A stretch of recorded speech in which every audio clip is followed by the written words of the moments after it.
find something that motivates you to get back into the office. Yeah. Because it's not like I stopped loving making music. In fact, I still love it to this day, but doing something alongside it that reminds you of like, hey, not everything has to be a job. Right. Reminds you that you also don't have to take every job. Right. I think the biggest reason a lot of us burn out and kind of helps us keep in line is knowing when a job's just not in alignment with your goals. For instance, like I said, like I don't really do the late nights anymore. I've gotten to a point where I can finally start saying no to projects. Even if it was potentially like, you know, let's say that, I guess you could say, if somebody offered me, you know, 8 p.m. to 8 a.m. sessions and it could potentially win a Grammy and I had to work for the next 2 months like that, I did it before. And I hate to admit it, I know tons of people who currently do it. And most of those sessions, 99% of the time, will not result in a Grammy. And yet I know sessions where I took a 4-hour session in the middle of the day and that got me my gold plaque. You know, not everything is so gung-ho on like take every gig you can unless you're after a certain goal.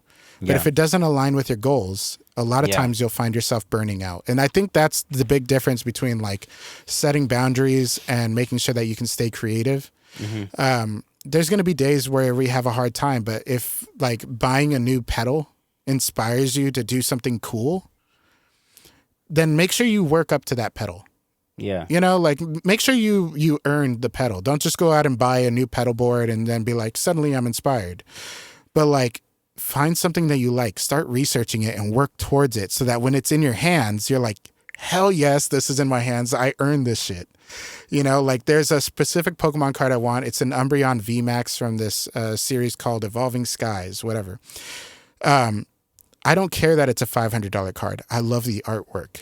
You know, there's people who collect, and the sad part is those people tend to fall out of the love of the hobby of collecting cards because they're going after price numbers versus they are about the cards they're passionate about.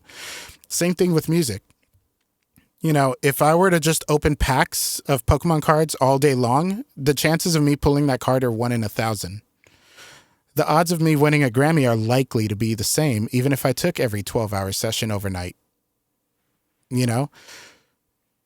Is it that you love doing music and you want to continue loving doing music for the next 30, 40 years or however long you plan on doing it for? Or is it that you only want a Grammy and once you get the Grammy, boom, you're done?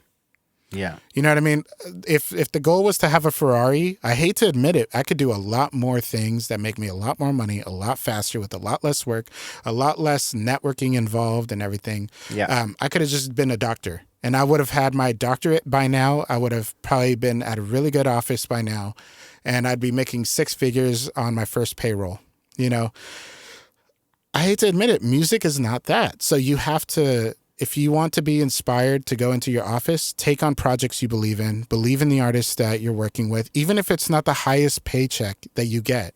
Yeah. You wouldn't believe how far some projects can take it. Like I said, I got to be in-house engineer for Dreamville for months until the pandemic hit. That's the only reason it stopped. Literally February 2020, boom, all studios were closed. Right. But I got to record a song with Ari Lennox called Chocolate by Kiana Lede for the Kiki album. And I kid you not, I was just in such awe of being able to work with such an amazing artist. I didn't care that I was getting paid. And I didn't know Elite was her producer until I met him and he told me, he's like, oh yeah, I produced Shea Butter Baby and I did this, I did that. I was like, holy shit, really? And the whole time before I knew that, I was like, dude, she's so amazing. I'd love to continue working with her, not knowing that I'm talking to the producer because I'm not over here clout chasing. I'm so focused on what is inspiring me to be there that day. Yeah, the music.